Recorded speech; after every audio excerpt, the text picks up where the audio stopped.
Iligtas mo po kami sa lahat ng masama. Be blessed tuwing Webes. Ako po si Father Fiel Pareha. Tara po at magkapit pandasal na tayo.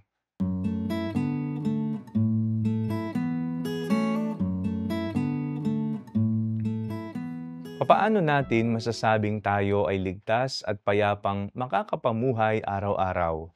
Ito ba ay sa pamamagitan ng pagbaba ng datos ng mga naitalang krimen?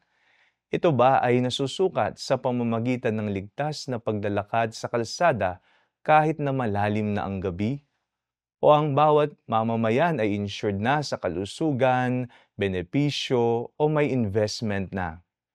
Maaring maraming pamantayan tayong titingnan at gagamitin dito sa lupa, ngunit isang katotohanan ang kailangan nating punandin at bigyang pansin: ang spiritual na digmaan sa pamamagitan ng kabutihan at kasamaan, kadiliman at kaliwanagan, katotohanan at kasinungalingan.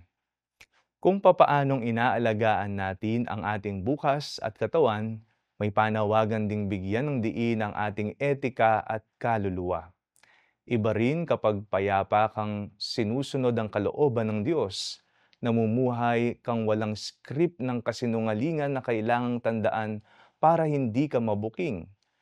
Payapa mong sinusunod ang tamang konsensya sa paggawa ng mga desisyon sa buhay. Payapa ka na ikaw ay nasa panig pa rin ng Diyos. Iligtas mo po kami sa lahat ng masama. Isa itong ibayong kalayaan na kailangan nating ipagdasal kay Jesus araw-araw nang hindi tayo mahulog sa patibong ng kalaban. Maging panatag tayo sa ating paglalakbay ng may katotohanan, kabutihan at tiwala sa Diyos, sapagkat tayo ay ipinagdasal na ni Jesus ng kanyang winikang, "Hindi ko idinadalangin na kunin mo sila sa sanlibutan, kundi ingatan mo sila mula sa kaniya na masama." Manalangin tayo.